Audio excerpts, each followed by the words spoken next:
அதுக்கு நேரா பாரு, அப்படி நேரா சோத்து வீட்டுல பாரு, அடிக்கு கீழே அடியில ஒரு படி இருக்குல்ல, அதுக்கு கீழே இருக்கு.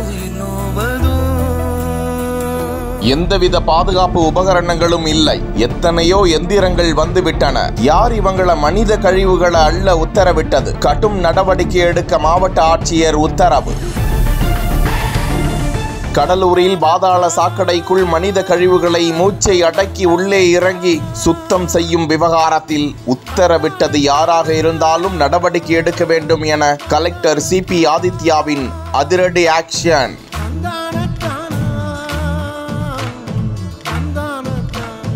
பாதாள சாக்கடைகளுக்குள் மனிதர்களை இறக்கி அடைப்பை சுத்தம் செய்யும் செயல்களின் போது ஏராளமான உயிரிழப்புகள் நேர்ந்து வந்ததற்கு பிறகு மனித கழிவுகளை மனிதனே அகற்றும் அவலத்திற்கு முற்றுப்புள்ளி வைக்கும் விதமாக அது சம்பந்தமாக யார் அவர்களை பணி அமர்த்தியது என விசாரித்து கடும் நடவடிக்கை எடுக்க சட்டம் இயற்றப்பட்டிருக்கிறது. அப்படி இருந்தும் கடலூர் மாநகராட்சியில் மொத்தம் உள்ள 45 வார்டுகளில் 36 வார்டுகளில் பாதாள சாக்கடை அடைப்பு கழிவு நீரை அகற்றும் செயலில் மாநகராட்சி தூய்மை பணியாளர்கள் ஈடுபடுத்தப்படுவது குறித்து காட்சி வெளியாகி அதிர்ச்சியை ஏற்படுத்தியது. இது குறித்து அறிந்த மாவட்ட ஆட்சியர் சிபி ஆதித்யநாத் விசாரித்த போது மக்கள் மாநகராட்சிக்கு புகார் கொடுத்த நிலையில் அப்பகுதியை சேர்ந்த மக்கள் கடந்த 10 ஆண்டு காலமாக செயல்பட்டு வரும் இந்த பாதாள சாக்கடை திட்டம் பல்வேறு இடங்களில் அடைப்புகள் ஏற்பட்டுள்ளதால் கழிவு நீர் சாலைகளிலும் தெருக்களிலும் ஓடி சுகாதார குறை ஏற்பட்டு வருகிறது என புகார் கொடுத்த நிலையில் மாநகராட்சி சார்பில் பாதாள சாக்கடை அடைப்பை சீரமைக்கும் பணியில் ஒப்பந்த ஊழியர்கள் ஈடுபட்டது தெரிய வந்திருக்கிறது.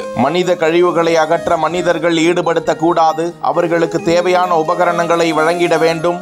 எந்திரங்களை வைத்து மட்டுமே அடைப்புகள் சுத்தம் செய்யப்பட வேண்டும் என உத்தரவிட்ட மாவட்ட ஆட்சியர் பாதாள சாக்கடைக்குள் இறங்கி சுத்தம் செய்யும் பணியில் ஈடுபட்ட அத்தனை தூய்மை பணியாளர்களுக்கும் உரிய மருத்துவ சிகிச்சை அளிக்க வேண்டும் என உத்தரவிட்டதோடு யார் அவர்களுக்கு பாதாள சாக்கடைகளுக்குள் இறங்கி சுத்தம் செய்ய உத்தரவிட்டது என விசாரித்து அந்த அதிகாரிகள் மீது கடுமையான நடவடிக்கை எடுக்க வேண்டும் என ஆட்சியர் உத்தரவிட்டிருப்பது குறிப்பிடத்தக்கது.